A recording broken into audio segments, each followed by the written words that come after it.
Seluruh tangan Giovanni dicengkeram sampai tidak berbentuk, jari-jarinya memutar ke arah yang berlawanan, seperti roti kepang, yang membuatnya berteriak kesakitan. Pistolnya jatuh ke tanah. Kamu! Giovanni terkejut saat ini. Pelurunya pun tidak mampu mengenainya. Lepaskan Tuan Muda Giovanni. Apa kamu tidak tahu? Siapa ayahnya? Si pria parubaya yang berdiri di sebelahnya juga kaget. Pasti sangat menyayat hati merasakan seluruh tangannya menjadi terpelintir seperti itu. Jensen tidak menggubrisnya sama sekali, justru menatap Giovanni dengan dingin. Orang ini memang gila.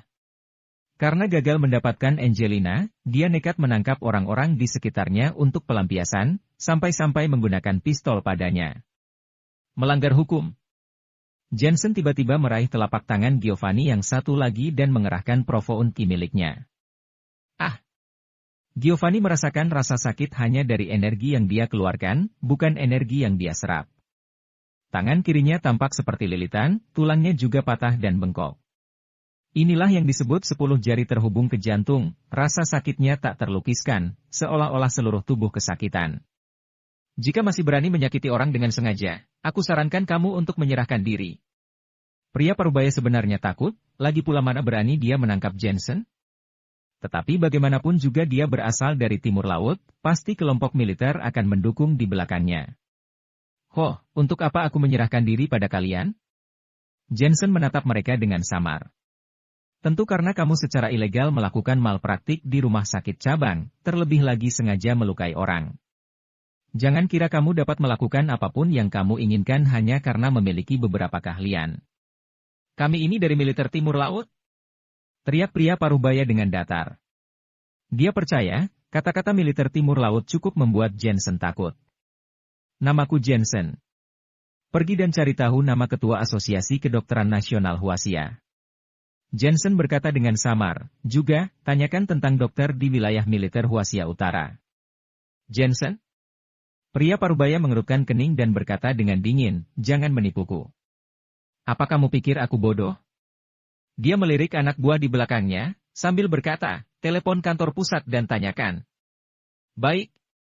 Pria di sebelahnya menghubungi kantor pusat Timur Laut guna menanyakan perihal nama Jensen. Jensen, nama kode dokter. Dia memang berasal dari wilayah militer Huasia Utara, merupakan raja prajurit nomor 1 tanpa mahkota. Belum lama ini, dia baru saja dijadikan Ketua Asosiasi Kedokteran Nasional Huasia. Kapten Roy, ada apa kamu menanyakan tentangnya? Hah, benarkah? Kapten Geno hampir menangkapnya barusan. Selain itu karena dia telah melukai Tuan Giovanni. Apa kamu gila? Jensen merupakan anggota wilayah militer Huasia Utara, dan dia juga merupakan raja prajurit nomor 1. Bagaimana bisa kamu main-main dengannya? Cepat minta maaf padanya. Telapak tangan penelepon tersebut langsung gemetar. Setelah menutup telepon, dia terkejut saat menatap Jensen. Orang ini ternyata sangat luar biasa. Kapten Roy, ada apa? Melihat ada yang tidak beres, suara pria parubaya terkesan serius. Kantor pusat mengatakan bahwa keberadaan orang ini memang benar. Selain itu, dia merupakan raja prajurit nomor 1. Pria yang dipanggil Kapten Roy tersebut berkata dengan gelisah. Ekspresi pria parubaya langsung berubah drastis. Perlu diketahui bahwa Raja Prajurit merupakan kelompok khusus dan memiliki otoritas yang besar. Apakah mereka benar-benar ingin menangkap Raja Prajurit? Melihat mereka terdiam, Jensen melanjutkan, pasien di dalam bernama Penatua Jack, telepon lagi dan tanyakan. Penatua Jack? Pria parubaya mundur 1 langkah. Dia mungkin tidak mengenal nama Jensen, tetapi Penatua Jack merupakan pria tua di lingkupnya. Selama bertahun-tahun berlalu, siapa di kemiliteran yang belum pernah mendengar namanya? Para petinggi memberimu kuasa untuk menjaga hukum dan ketertiban, bukan untuk menjadikan muka cung mereka. Kamu tidak tahu situasinya dan langsung bertindak gegabah. Ini sama halnya dengan kelalaian tugas. Jensen menegur dengan acuh tak acuh. Kami benar-benar tidak tahu, ini hanya kesalahpahaman. Sikap pria parubaya seketika menjadi rendah hati. Entah Raja Prajurit nomor 1 maupun Penatua Jack, sama-sama bukanlah sesuatu yang bisa dia usik. Tidak penting apakah kesalahpahaman atau bukan. Bawalah sampah ini pergi dan jelaskan sendiri kejadian ini di kantor pusat. Entah akan dipecat atau apa, patuhi semua perintah kantor pusat. Jensen melanjutkan, keluar. Baik, baik, baik. Pria parubaya dan yang lainnya tidak berani membangkang, saat itu juga menyeret Giovanni untuk kabur. Selain itu, mereka tidak berani melapor ke markas. Jika mereka diselidiki, masalahnya akan makin besar, bahkan mereka bisa saja akan ditembak. Jensen terlalu malas untuk peduli. Terutama karena lebih penting untuk menyelamatkan nyawa, akhirnya dia memasuki bangsa lagi. Masih dengan keterkejutannya, Angelina mengikuti di belakang. Dia tidak menyangka Jensen memiliki banyak identitas, terlebih lagi merupakan Raja Prajurit nomor 1. Raja Prajurit dalam benaknya, berbadan kekar dan tegas, namun Jensen sangat berbeda. Dia lembut, bahkan lebih mirip seorang sarjana. Di sisi lain, Elena dan yang lainnya kembali ke keluarga Miller. Bagaimana? Renata segera berlari dan berkata, Jensen yang terkutuk itu pasti yang menyebabkan masalah di mana-mana. Jika tidak akan ada masalah dengan bangunan pabrik. Bibi Renata, masalah ini tidak ada hubungannya dengan Jensen. Lagi pula, karena relasinya kita bisa membangun proyek dengan lancar. Jangan terus melimpahkan kesalahan pada Jensen. Tegur Elena. Ekspresi Renata langsung berubah. Tanpa membantah, dia bergumam, Jensen sangat pandai membuat masalah.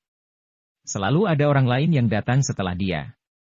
Kalaupun sudah terselesaikan, tetap saja itu bukan hal yang seharusnya dia lakukan. Apalagi melihat karakter Jensen yang selalu membuat masalah di mana-mana, siapa yang tahu ternyata masih ada masalah di luar sana. Begitu dia mengatakan ini, semua orang langsung memelototinya dengan galak. Karena merasa malu, Renata langsung mengajak Elena, Elena, ikut aku. Aku ingin mengatakan sesuatu padamu. Elena mengangguk dan mengikuti Renata masuk ke kamar. Renata menuangkan secangkir teh untuk Elena seraya bertanya, Elena, apakah kamu benar-benar yakin untuk menikah lagi dengan Jensen? Tentu saja. Bagaimana dengan keluarga Woody? Bagaimana kamu menjelaskan kepada mereka? Mereka sudah lama ingin mendapatkanmu. Apa hubungannya dengan mereka? Dan mengapa juga harus menjelaskan ke mereka? Elena merasa cukup aneh. Dia tidak memiliki hubungan apa-apa dengan keluarga Woody. Lantas mengapa harus menjelaskan pada mereka? Renata berkata dengan ragu, lagi pula keluarga Woodley adalah keluarga elit. Jika menikah lagi dengan Jensen, keluarga Woodley pasti tidak akan bisa menerimanya. Tidak hanya menyingkirkan Jensen, mereka juga akan menyerang keluarga Miller. Dengan kondisi keluarga Miller saat ini, bagaimana kita bisa menghentikan keluarga Woodley? Hari ini muncul masalah di bangunan pabrik, besok akan muncul masalah saat pembukaan pabrik, tak akan ada habisnya. Lalu menurut Bibi Renata apa yang harus dilakukan? Elena bertanya. Begini, Tuan Muda Aidan memberitahuku bahwa masalah ini benar-benar bisa terselesaikan, tergantung padamu. Dia memintamu ke rumahnya untuk menjelaskan dan mengakhiri hubungan ini, kata Renata. Ke rumah Aidan? Elena mengerutkan kening. Renata menasihati lagi, benar, bagaimanapun juga, ini masalah antara kamu dan Tuan Muda Aidan. Kamu harus tetap menyelesaikannya baik-baik, bahkan jika kamu menolaknya secara langsung pun tidak apa-apa. Tetapi kalau kamu tidak menjelaskan, Tuan Muda Aidan pasti mengira masih ada peluang. Elena merenung sejenak, lalu mengangguk setuju. Perseteruan Jensen dengan keluarga Woodley sebenarnya disebabkan olehnya, termasuk dengan keluarga Miller. Pada titik tertentu tentu membutuhkan sebuah solusi. Bicaralah baik-baik, selama Tuan Muda Aidan setuju, kita tidak ada hubungannya lagi dengannya. Melihat Elena setuju, Renata pun sangat senang. Keluarga Woody bisa merelakan masalah ini, sementara mereka akhirnya bisa hidup nyaman. Adapun mengandalkan Jensen? Faktanya, keluarga Woodley tidak menyingkirkan Jensen. Atau mungkin Jensen juga merupakan musuh keluarga elit? Keluarga Woodley tidak menyingkirkan Jensen, tetapi masih menatap ke arah Elena. Omong-omong, jangan beritahu Jensen tentang ini. Renata mengingatkan lagi. Elena merenung sejenak dan mengangguk. Memang tidak sepantasnya diceritakan pada Jensen. Lagi pula, Jensen tidak akan setuju, selain itu belum tentu dia tidak akan marah. Sekilas info untuk besok update libur.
Di sisi lain, Aidan sedang menelepon. Bagaimana, trik ini cukup bagus, kan? Saat Elena datang, mainkan dia. Pertama, akan memuaskan tuan muda Aidan dan kedua akan memberi Jensen pukulan keras. Coba pikirkan, melihat istrinya berselingkuh, Jensen kemungkinan akan bunuh diri. Sebuah suara datang dari telepon. Hehe, trik ini bagus juga. Aidan mengangguk bersemangat. Membayangkan penampilan Elena, dia tidak bisa lagi mengendalikannya. Namun, dia masih sedikit khawatir. Ayahku menyuruhku untuk tidak mengusik Jensen lagi. Jika Jensen tahu tentang ini, dia mungkin akan melakukan hal gila. Apa menurutmu setelah dilecehkan, Elena akan memberitahu Jensen? Pihak lain tersenyum dan berkata, ini adalah hal yang memalukan. Dia pasti tidak akan mengatakannya. Kamu dapat menggunakan ini untuk memeras Elena dan membiarkan si cantik itu mendatangimu setiap hari. Menoleh ke belakang, bisa dikatakan bahwa keluargamu takut dengan Jensen, tetapi bukan berarti benar-benar takut. Alasan mengapa kamu mentolerir kesombongan Jensen, karena kamu tidak ingin kehilangan keduanya. Jika Jensen menggila dan berani datang ke keluarga Woodley untuk membunuh, kalian bisa pula menghabisinya sekalian. Mendengar ini, Aidan mengangguk. Sungguh, dia pernah mendengar ayahnya mengatakan hal semacam ini sebelumnya. Aku akan menunggu untuk menonton pertunjukan yang bagus. Omong-omong, setelah kamu bosan bermain, kamu juga boleh berbagi denganku. Ceka-ceka, Elena, dengan kecantikan yang luar biasa ini, tidak akan mungkin bosan bermain dengannya selama setahun, tapi jangan khawatir, kamu pasti akan mendapat bagian. Haha, akan kutunggu. Setelah menutup telepon, Aidan mulai mengganti pakaiannya. Dia meminta orang untuk menyiapkan steak, anggur merah dan menyalakan lilin untuk menunggu saatnya tiba.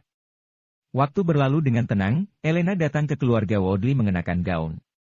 Saat ini, dia mengenakan gaun yang sangat elegan, dengan gaun berwarna hitam, sepatu hak tinggi, dan rambutnya terurai anggun. Namun, karena kecantikan naturalnya, dia mampu membuat penjaga gerbang keluarga Woodley berbinar saat melihatnya. Permisi, Nona, cari siapa, ya? Aku mencari Aidan. Oh, ternyata Nona Elena. Silakan masuk. Tuan muda sudah menunggu lama. Penjaga gerbang dengan hormat mempersilakan Elena masuk. Elena mengangguk dan memasuki halaman. Ini merupakan pertama kalinya dia datang ke kediaman Woodley, tempatnya sangat besar dan memiliki aroma kayu kuno. Sudah sampai. Di depan gerbang aula samping, penjaga itu berhenti dan berkata dengan hormat. Elena mendorong pintu, bergegas masuk. Dekorasinya secantik istana, alunan musik yang elegan sedang dimainkan. Aidan mengenakan jas putih, sedang menggoyangkan gelasnya. Elena, kamu sudah tiba. Meskipun Elena berpakaian sederhana, tetap saja membuat mata Aidan bersinar. Hatinya telah tergerak pada Elena untuk waktu yang lama, bahkan sejak pandangan pertama dia sudah jatuh hati. Saat dulu dia menjadi 4 putra keluarga elit ibu kota, tidak peduli berapa banyak gadis yang mendatangi pintunya, tetap saja dia tolak. Dia pikir akan mudah mengambil inisiatif untuk mengejar Elena. Namun, dia tidak menyangka saingan cintanya begitu kuat dan mengalahkannya dari posisi 4 putra keluarga elit. Yang dulunya calon raja prajurit, kini menjadi tak berguna. Sosok yang tinggi, kaya dan tampan, kini duduk di kursi roda. Mata Aidan diam-diam memerah, makin menggila. Tidak dapat disangkal, dia menyukai Elena, bahkan seluruhnya. Tetapi karena telah membayar begitu banyak dan tidak bisa mendapatkannya, dia menjadi gila. Malam ini, dia harus mendapatkan Elena. Ini adalah mimpinya, terlebih lagi merupakan keinginannya. Elena, duduklah. Aidan menunjuk meja makan seraya berkata. Aidan, jika kamu memiliki sesuatu untuk dikatakan, terus terang katakan saja, setelah itu lupakan, kata Elena dengan dingin. Tidak perlu terburu-buru. Duduk dulu. Aidan menjentikan jarinya, kemudian seseorang masuk. Semua jenis makanan barat, anggur merah, dan suara piano muncul.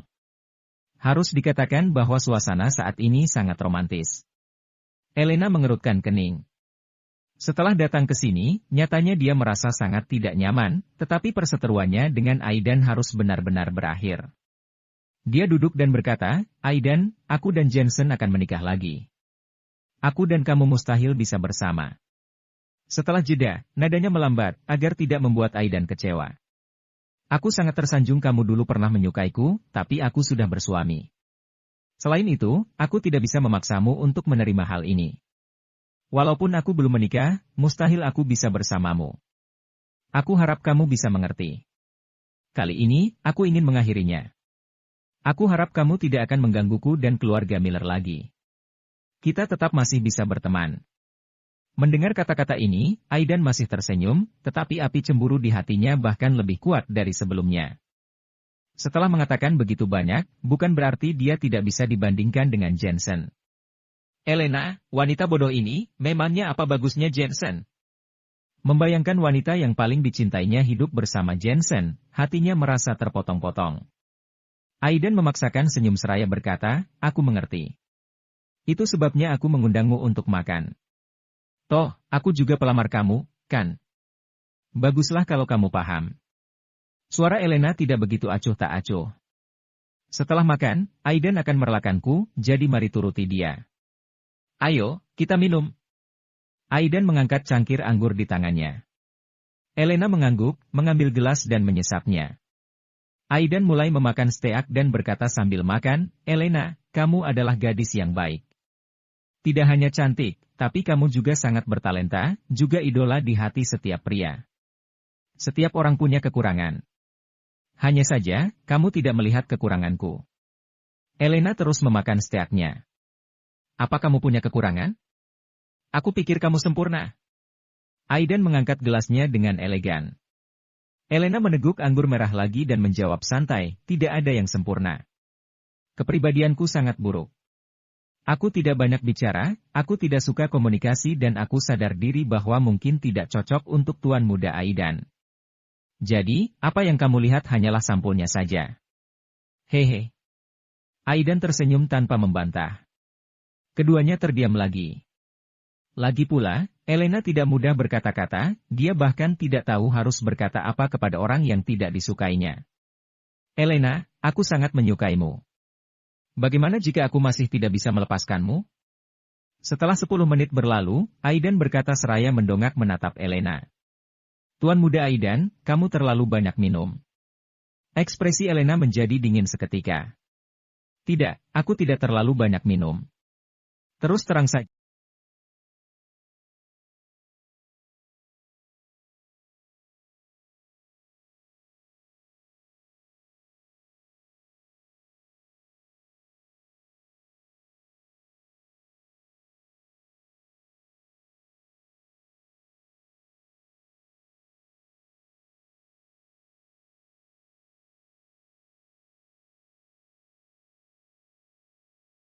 Beraninya kamu.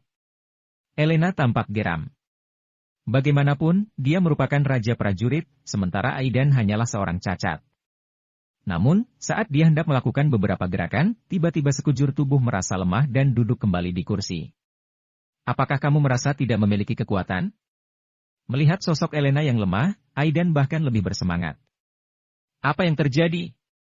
Ekspresi Elena tiba-tiba berubah. Kamu menaruh racun di anggurnya. Jika tidak, bagaimana menurutmu? Aidan menghampiri Elena, meletakkan telapak tangannya di wajah putihnya, yang menyebabkan Elena merasa panik. Mau apa kamu? Bukankah aku sudah mengatakan jika Jensen mendapatkan hatimu, maka aku akan mendapatkan dirimu? Aidan tersenyum, lalu tiba-tiba meraih kaki Elena. Dia melepaskan sepatu hak tingginya dan memegang sol halus di tangannya. Namun, meskipun Elena seluruh tubuh tidak memiliki kekuatan di seluruh tubuhnya, dia masih merasakannya. Dia sangat gugup hingga air matanya mengalir. Dia milik Jensen seutuhnya dan hanya ingin melakukan hubungan dengan Jensen saja. Dia tidak bisa melakukannya dengan pria lain. Tapi sekarang, dia sama sekali tidak bisa menolak. Menurut saja, aku akan membuatmu mencoba perasaan yang berbeda dari Jensen. Senyum Aidan menjadi makin gila. Aidan. Elena terus berteriak, tanpa mampu melawan sama sekali. Dia hanya bisa memejamkan matanya tak berdaya. Brak! Namun pada saat ini, pintu terbuka dengan kasar. Suara itu membuat harapan Elena meningkat dan langsung menengadah. Terlihat sosok Brandon berjalan masuk. Ketika melihat pemandangan di depannya ini, wajahnya sangat suram. Aidan, kamu gila. Brandon meraung marah. Dia tidak pernah membayangkan jika Aidan akan segila ini, bahkan berani mengusik wanita Jensen. Ayah, aku memang gila. Aku harus mendapatkannya hari ini. Tanpa rasa takut, Aidan berteriak dengan marah, wanita ini seperti bidadari kayangan. Untuk mendapatkannya, aku rela kehilangan masa depan. Keluarga Wody sudah bangkrut, aku sudah kehilangan banyak hal, bagaimana bisa aku membiarkan diriku tidak mendapat apa-apa? Tubuh Brandon bergetar. Mengapa dia tidak pernah terpikirkan seperti yang dipikirkan Aidan? Demi wanita ini, keluarga Wody mereka benar-benar telah membayar mahal. Jika bukan karena Jensen, apalagi Aidan, bahkan dia ingin menghancurkan organ kewanitaan di bawah tubuhnya ini dan merobek kesombongannya.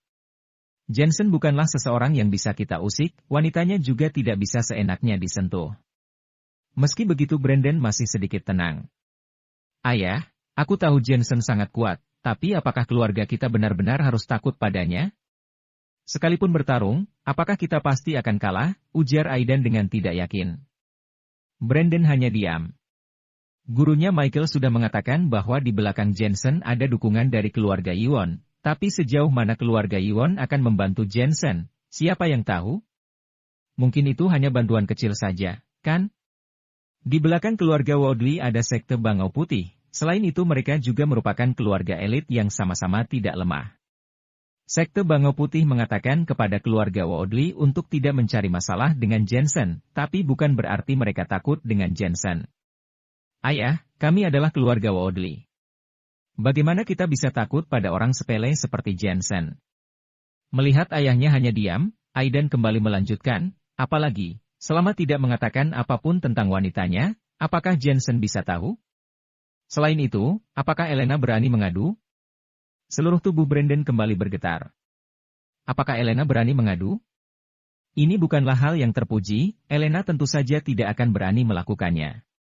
Demi menjaga hubungannya dengan Jensen, dia pasti takut jika keluarga Wody yang akan mengadu. Sudahilah setelah merasa cukup. Setelah bicara, Brandon berbalik untuk pergi. Habis main, antar ke kamarku. Tentu saja, kita akan melampiaskan bersama. Aidan tertawa. Ayahnya setuju, yang artinya seluruh keluarga Wody juga ada di pihaknya. Mendengarkan percakapan mereka, Elena yang awalnya berharap, tetapi setelah Brandon pergi, harapannya pun lenyap. Air matanya terus menetes, dia tidak tahu apakah itu rasa sakit atau menyesal. Dari awal pun Jensen sudah memberitahunya bahwa Aidan tidak akan berhenti. Dia adalah bom waktu. Saat itu, dia tidak percaya, tapi sekarang dia benar-benar menyesalinya. Bagaimana jika Jensen akan membunuh Aidan? Elena tidak akan menanggung konsekuensi ini sekarang, tetapi dirinya pasti akan disalahkan untuk semua ini. Yang membuatnya merasa menyesal adalah dia kasihan pada Jensen, pria yang sangat mencintainya. Tuan Muda Aidan, apakah kamu sudah mengambil video? Saat ini, sebuah panggilan telepon masuk. Setelah Aidan mengambilnya, dia segera mengirim video tersebut. Hahaha, Kak Ciril, aku akan mencicipinya dulu. Lain kali giliranmu. Elena sekarang berada di bawah kendaliku, kini telah menjadi mainan. Setelah menutup telepon, Aidan makin menggila. Di sisi lain, Ciril menonton video di ponselnya. Meskipun dia belum mulai melakukan apapun di dalam video itu, tetapi Elena yang sedang duduk di kursi dengan kondisi tidak berdaya sudah menjelaskan semuanya. Jensen, aku tidak bisa mengalahkan MU, tapi aku ingin mempermainkanmu sesederhana ini.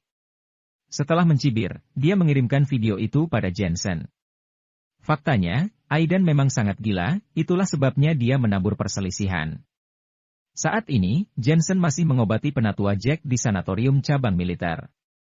Dia lebih dulu mengobati tangan penatua Jack yang terkena teknik pemutus tendon, karena hanya ketika tendonnya pulih, dia dapat menemukan racun aneh di tubuh penatua Jack. Bagaimanapun, orang yang menggunakan pemutus tendon kepada penatua Jack merupakan seorang master. Jika ingin sembuh, dia harus mematahkan beberapa tulang penatua Jack lagi. Untungnya, Jensen memiliki bubuk es pereda radang dan salep giok sambung tulang di tubuhnya.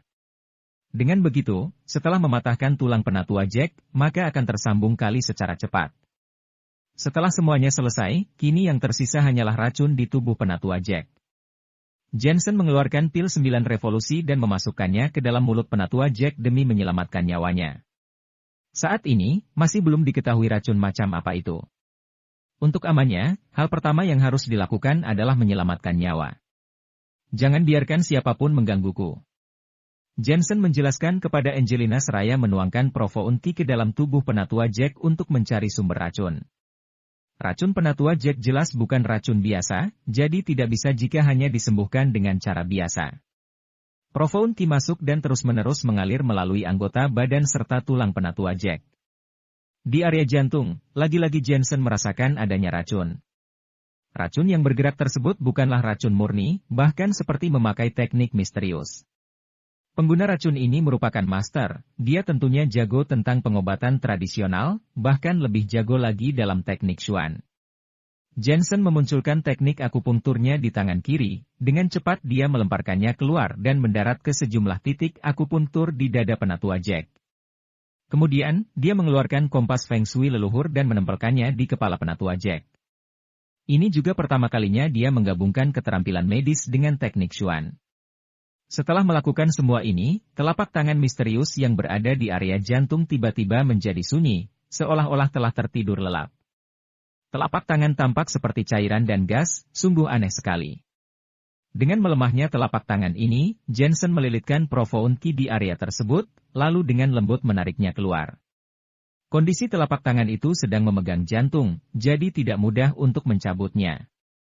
Jensen harus berhati-hati dalam proses ini. Waktu berlalu dengan tenang, secara bertahap akhirnya telapak tangan itu berhasil ditarik keluar. Jantung penatua Jack perlahan kembali berdetak normal. Sementara pada saat ini, ponsel Jensen terus bergetar tanpa henti. Jensen mengerutkan. Setelah Angelina menjawab panggilan tersebut, ada keheningan di sisi lain telepon, yang membuat Angelina merasa curiga. Setelah menutup telepon, dia melihat ada sebuah pesan teks. Angelina membukanya dan ternyata terdapat video di dalamnya. Melihat wanita acak-acakan dalam video, ekspresi Angelina agak berubah. Selain itu, video tersebut diproses tanpa suara. Jensen, istrimu sedang dilecehkan. Angelina langsung sadar bahwa ada sesuatu yang tidak beres. Dia menatap Jensen yang sedang mengobati, lalu menatap video itu lagi. Dia benar-benar tidak tahu harus menunjukkan pada Jensen atau tidak. Dr. Jensen, lihat ini. Pada akhirnya, Angelina tidak bisa menahannya. Jensen berbalik untuk melihat, saat itu juga jantungnya terasa seperti terhempas. Di video itu adalah Elena, dia bahkan juga melihat sosok Aidan di sana. Seteguk darah keluar dari tenggorokannya dan mengalir keluar di sudut mulutnya. Dr. Jensen. Angelina merasa cemas. Tanpa berucap, ekspresi Jensen berangsur suram. Dia tidak sabar untuk segera bergegas ke sisi Elena. Namun, karena gangguan tersebut, Profounti miliknya bergejolak, menyebabkan telapak tangan di tubuh penatua Jack bergerak, membuat kondisinya sangat berisiko. Di saat yang sama, pengobatan penatua Jack telah mencapai masa kritis. Di satu sisi merupakan istrinya, di sisi lain merupakan pasiennya. Jensen sendiri bahkan tidak tahu bagaimana cara memilih. Yang terpenting, pasien ini adalah penatua Jack, dengan racun yang ada di dalam tubuhnya dan mencapai masa paling kritis. Jika dia pergi, maka kemungkinan penatua Jack akan mati. Terlepas dari fakta bahwa penatua Jack adalah panutannya, bahkan meskipun hanya pasien biasa, sebagai dokter dia tidak bisa menyerah dan pergi begitu saja pada saat-saat kritis seperti itu. Bagaimanapun juga, tindakan meninggalkan pasien yang sedang dirawat merupakan bentuk pelanggaran etika medis. Menggertakkan giginya secara tiba-tiba, Jensen berusaha terus menyembuhkan, namun di dalam hatinya seolah-olah berdarah. Wanita yang paling dicintai sedang dilecehkan oleh musuh-musuhnya saat ini. Perasaan seperti ini tidak bisa digambarkan oleh kata-kata. Dr. Jensen, bukankah lebih baik? Menebak situasi yang tengah terjadi, Angelina hendak menasihati dari samping. Jensen buru-buru menggelengkan kepalanya dan terus berkonsentrasi untuk menyelamatkan pasiennya. Angelina tidak kalah cemas, tetapi dia tidak bisa banyak membantu saat ini. Dalam hati, dia hanya mampu mengagumi, inilah dokter sejati. Seorang dokter yang berkualitas rela meninggalkan anggota keluarganya demi merawat pasien. Semua orang berpikir bahwa identitas seorang dokter terbilang bebas, Tetapi mereka tidak tahu apa yang dilakukan dokter di belakang layar. Waktu berlalu dengan cepat, wajah penatua Jack perlahan-lahan tidak lagi pucat. Jensen menarik sesuatu secara tiba-tiba, telapak tangan tersebut diangkat disertai keluarnya cairan hitam yang aneh. "Ah, ini dia!" Angelina berteriak. Ini merupakan pertama kalinya dia melihat hal seperti itu karena cairan tersebut benar-benar bergerak. Telapak tangan Jensen tiba-tiba gemetar. Bang! Bang! Api yang seketika membakar racun hitam. Saat racun ini berada di dalam tubuh penatua Jack, Jensen harus bertindak hati-hati, tapi itu tidak berlaku setelah berhasil dikeluarkan. Ini! Angelina sekali lagi tercengang karena Jensen benar-benar mampu memunculkan kobaran api. Apakah karena korek api? Penatua Jack harus beristirahat, jangan sampai ada yang mengganggunya. Ucap Jensen dengan dingin, lalu berjalan keluar bangsal. Suhu seluruh bangsal seolah turun dalam sekejap, bahkan Angelina merasa sedingin berada di gudang es. Melihat sikap Jensen yang tiba-tiba berubah, membuatnya merasa seolah tidak mengenal Jensen. Apakah ini benar-benar dokter lembut dan anggun yang dia kenal sebelumnya? Kenapa rasanya dingin sekali? Dia seperti pembunuh yang ada di televisi. Jensen dengan cepat berlari keluar dari sanatorium cabang militer seraya menelepon seseorang, "Panah, hubungi seseorang yang kukenal, suruh mereka untuk mengepung dan menyudutkan keluarga Woodley sekuat tenaga. Jangan biarkan satu orang pun lolos."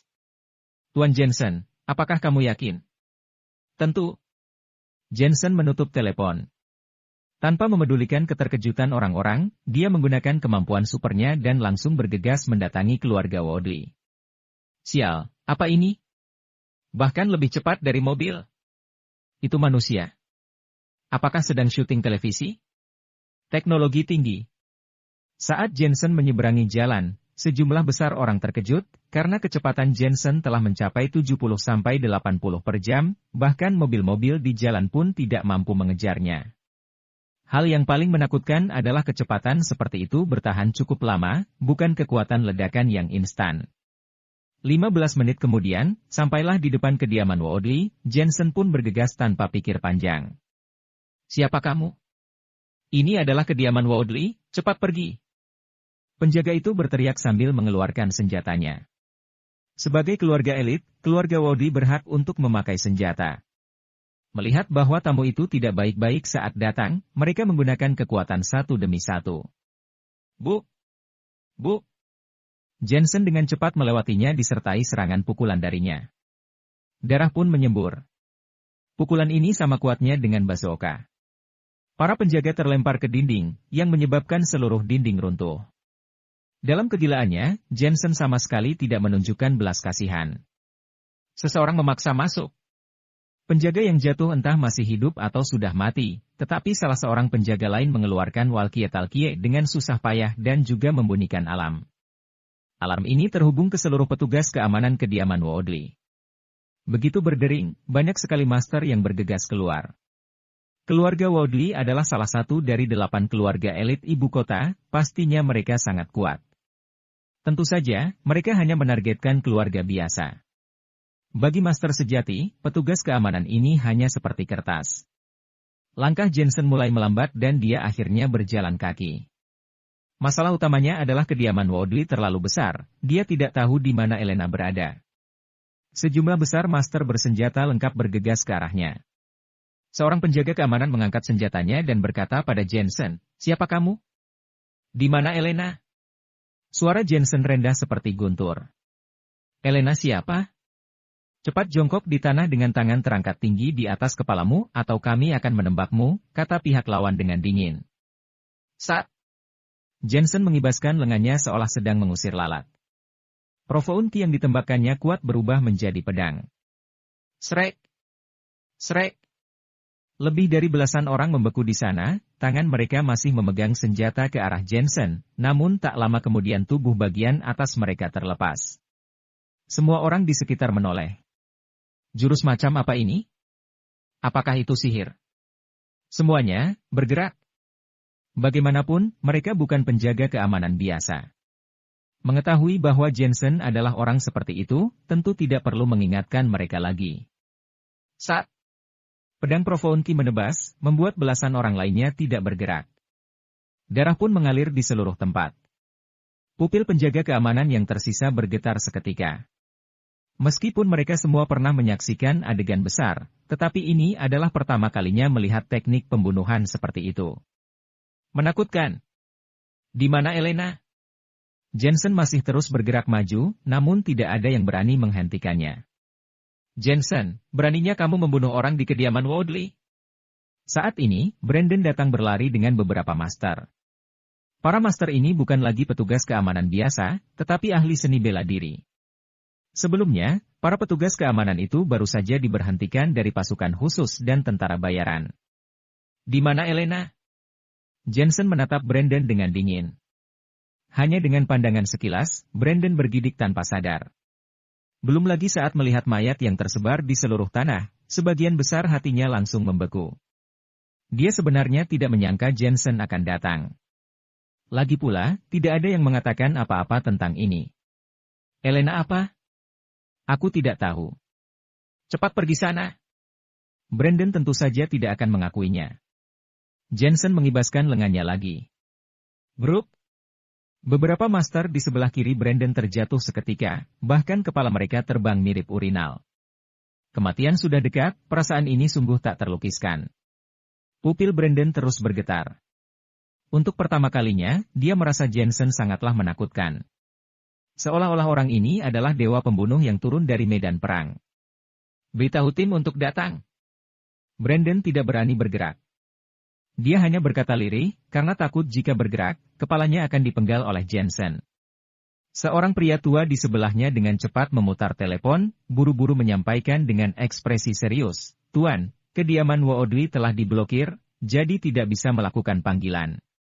Selain itu, telepon satelit mengatakan bahwa orang-orang dari berbagai tim telah dihentikan, banyak orang yang menghentikan kami. Wajah Brandon seketika berubah saat mengetahui bahwa itu merupakan kemampuan Jensen. Di mana Elena? Jensen mengangkat telapak tangannya ke atas. Tanpa banyak bicara, dia sudah berniat membunuh seseorang saat ini juga.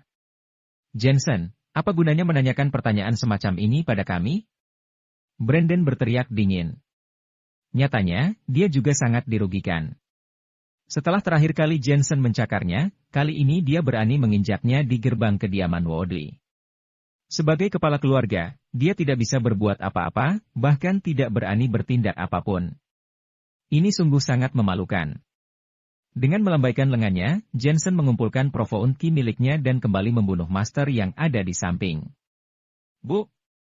Bu! Satu demi satu sosok pun terjatuh, seolah-olah pertahanan kediaman Woodley yang besar ini terus-menerus runtuh. Di kejauhan, para petugas keamanan gemetar. Mereka telah bekerja untuk keluarga Woodley selama bertahun-tahun, dan ini adalah pertama kalinya mereka melihat keluarga Woodley diinjak-injak seperti ini. Jensen. Brandon tidak mampu menahannya lagi, tapi begitu kata-kata itu jatuh, sebuah lengan menghantam leher Brandon. Itu adalah Jensen. Brandon juga merupakan seorang praktisi seni bela diri, tapi setelah bertemu dengan Jensen, kekuatan bela dirinya lemah seperti tikus. Saat lehernya dipegang, Brandon akhirnya teringat perihal peringatan dari Madison. Jensen, kenapa kamu tidak bisa dikalahkan? Kamu punya satu kesempatan terakhir. Suara Jensen terdengar dingin. Dia tidak lagi terlihat seperti dokter yang menyelamatkan nyawa dan menyembuhkan yang terluka, melainkan lebih seperti dewa perang Huaxia yang sedang melawan tentara bayaran. Jensen, lebih baik kita berdamai saja. Kamu membuat keributan di keluarga Woodley, tanpa memikirkan kami. Pada saat ini, beberapa orang tiba dipimpin oleh seorang pria tua, yang merupakan kakek Woodley. Di belakangnya, terdapat rekan-rekan dari keluarga Woodley. Saat melihat pemandangan di depan, mereka langsung ketakutan. Darah mengalir seperti sungai dan mayat ada di mana-mana. Berani sekali ada orang yang menggebrak pintu kediaman keluarga elit Woodley seperti ini. Apalagi saat mengetahui bahwa Jensen datang untuk Aidan, di benak mereka langsung mengeluhkan soal Aidan, mereka tahu bahwa hal ini akan menyebabkan masalah. Siapa kamu? Jensen menatap pria tua itu dengan tajam. Aku adalah kakek Woodley. Pria tua mendengus dingin, alisnya tampak penuh amarah. Entah apa yang membuatmu menggila seperti ini, tetapi jika kamu pikir keluarga Woodley bisa ditindas, aku akan membuatmu menyesalinya. Aku datang ke sini hanya untuk Elena. Serahkan Elena dan Aidan, lalu aku bisa pergi. Jensen menghormati kakek Woodley sebagai seorang yang lebih tua, tentu dia menyampaikan dengan sedikit rasa hormat atas perkataannya. Elena? Aku tidak tahu apa yang kamu bicarakan. Kakek Woodley mengerutkan kening. Aidan menculik istriku dan ingin melakukan sesuatu yang tidak senonoh padanya, jadi aku datang untuk mencarinya. Apa? Jika itu masalahnya, tentu merupakan kesalahan dari pihak keluarga Woodley. Dia berbalik dan berteriak, seseorang, bawa Aidan keluar. Segera, seseorang membawa Aidan keluar. Aidan yang sudah tahu bahwa Jensen datang ke pintu pun tak kalah ketakutan. Yang membuatnya bingung adalah siapa yang memberitahunya. Aidan, kutanya padamu, apakah kamu menculik istri Jensen? Tanya kakek Woodley seraya menatap Aidan. Tidak. Aidan buru-buru menggelengkan kepalanya. Benarkah tidak? Kakek Woodley masih mempertanyakan. Kakek, terakhir kali, kan sudah mengingatkanku, jadi aku tidak pernah mengusik Jensen lagi setelahnya. Tanyakan pada ayah jika kamu tidak percaya padaku. Aidan berkata sambil menatap Brandon. Meski Brandon masih dalam kondisi lehernya diinjak oleh Jensen, dia tetap mengangguk. Kakek Woodley akhirnya berhenti meragu dan menatap Jensen dingin. Jensen, aku tahu bahwa kamu sosok terkenal dan memiliki keahlian yang begitu hebat, tapi keluargaku tidak berhak untuk ditindas seperti ini. Dia tentu saja tahu jika Jensenlah yang menyebabkan keluarga Woodley bangkrut. Dia sendiri sebenarnya memiliki banyak keluhan terhadap Jensen. Hanya saja ada kuasa di atasnya, jadi dia tidak berani menyentuh Jensen dengan seenaknya. Tapi sekarang, Jensen bersikap tidak masuk akal dan mengambil kesempatan untuk membunuh orang. Jensen sama sekali tidak mempercayai penjelasan mereka. Aku akan bertanya untuk terakhir kalinya, di mana Elena?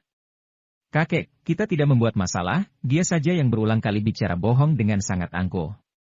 Aidan tiba-tiba berteriak. Kakek Woodley mulai geram, Jensen, aku akan memberimu kesempatan. Berlutut dan patahkan lenganmu. Mari kita lupakan masalah hari ini. Pupil mata Jensen seketika membeku. Dia menculik istrinya dan berani memintanya mematahkan lengan? Kalian benar-benar cari mati. Suara Jensen menjadi makin dingin. Awalnya, dia ingin meminta pertanggungjawaban dengan mencari Aidan, tapi saat ini dia tidak lagi berpikir begitu. Elena adalah istrinya, demi Elena dia berani melawan seluruh dunia. Jensen, kami sudah memberimu kesempatan tetapi kamu tidak tahu cara menghargainya.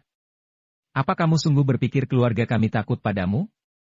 Seorang penatua keluarga Woodley berteriak, Tuan, patahkan lengannya sekarang juga. Krek! Krek! Begitu kata-kata itu jatuh, kepala Brandon miring dan lehernya dipatahkan dengan paksa oleh Jensen. Mata Brandon dipenuhi dengan kebingungan, ketakutan, dan bahkan keputusasaan. Dia jelas tidak menyangka bahwa Jensen benar-benar berani membunuhnya.